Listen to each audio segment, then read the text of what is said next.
Hello and welcome to our new channel. আমি আবার এসে পড়লাম আপনাদের জন্য নতুন একটি ভিডিও নিয়ে। আমি আজকে রান্না করব কাচ্চি বিরিয়ানি। বিরিয়ানিটা আমাদের সবারই খুব পছন্দের একটি খাবার, তাই আমি আপনাদের জন্য নিয়ে আসলাম খুবই সহজ ও ঘরোয়া পদ্ধতিতে, যাতে আপনারা সকলেই খুব সহজেই ঘরে বসে বানিয়ে নিতে পারেন কাচ্চি বিরিয়ানি। এই রান্না করতে আমি এখানে নিয়ে নিয়েছি 1 কেজি বাসমতি চাল ও 1.5 কেজি খাসির মাংস। আমি এখানে পানিটা গরম করে তার মধ্যে দিয়ে দিচ্ছি চালটা এখন আমরা কিছুক্ষণের জন্য সিদ্ধ করে নেব। আমরা চালটা হালকা সিদ্ধ হয়ে আসলে আমরা এটাকে এইরকম হলে তারপরে নামিয়ে ফেলবো। আমার চালটা এখানে সিদ্ধ করা প্রায় শেষ। এখন আমরা এখানে পেঁয়াজ বেরেস্তা করে নেব। তার জন্য দিয়ে নিচ্ছি 1 কাপ পরিমাণের তেল। এখন আমি কিছুটা পরিমাণের পেঁয়াজ দিয়ে নিচ্ছি, এটা আমরা বেরেস্তা করে রেখে দেবো।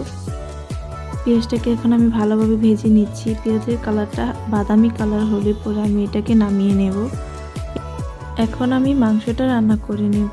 তার জন্য দিয়ে নিয়েছি কিছুটা পরিমাণের পেঁয়াজ, দিয়ে নিচ্ছি আদা বাটা।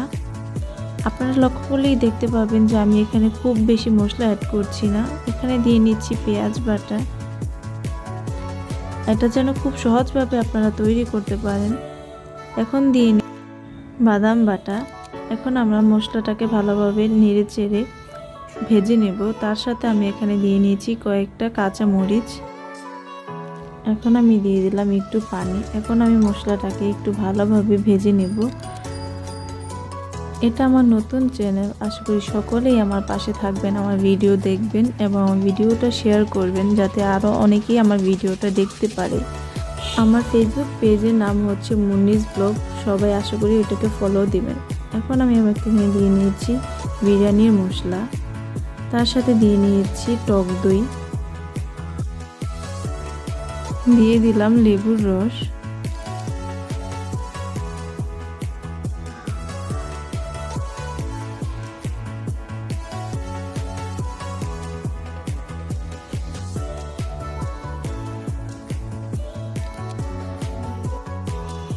আরও দিয়ে দিলাম আধা কাপ পরিমাণের দুধ ও কয়েকটা কাঁচামরিচ।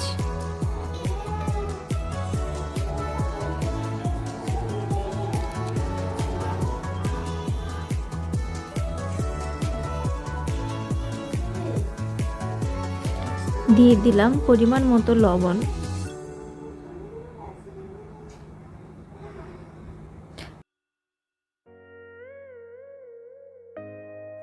আপনারা যদি ঝাল খেতে চান তাহলে এখানে অ্যাড করতে পারেন 1 চামচ পরিমাণের মরিচ গুঁড়ো, তাতে ঝালটা একটু বেশি হবে।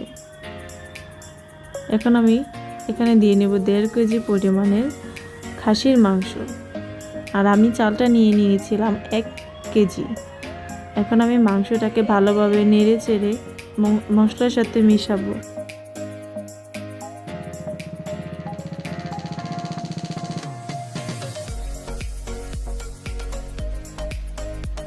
মাংসটাকে এখন আমি ভালোভাবে কষিয়ে নেব, যাতে মশলাটা ভালোভাবে মাংসটার ভিতরে ঢুকতে পারে।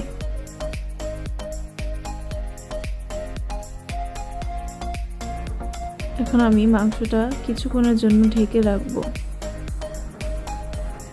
আর আপনারা যদি চান তাহলে মাংসটা আপনারা প্রেসার কুকারে দিতে পারেন।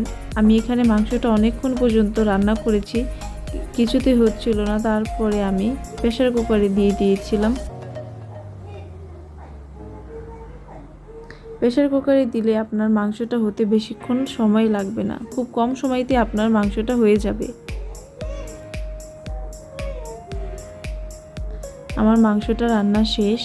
এখন আমি এখানে দিয়ে নিয়েছি কয়েকটা আলুটা আমি আগেই ভেজে নিয়েছিলাম। এখন আমি তার সাথে দিয়ে দিচ্ছি তো করে রাখা বাসমতি চাল।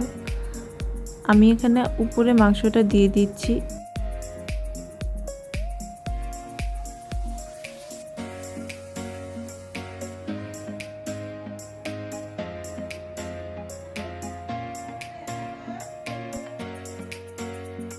এখানে আমি দিয়ে দেব কিছুটা পরিমাণের তেল ও আলু বকরা, আর দিয়ে দেব ফুড কালার, এবং এটাকে আমরা 10 মিনিটের জন্য ঢেকে রাখব। তারপরেই তৈরি হয়ে যাবে আমাদের সবার পছন্দের কাচ্চি বিরিয়ানি। খুব সহজেই আপনারা এটাকে বাসায় বানিয়ে ফেলতে পারেন। আমার রান্নাটা এখানে শেষ। এখন আমার সাথে থাকার জন্য ধন্যবাদ।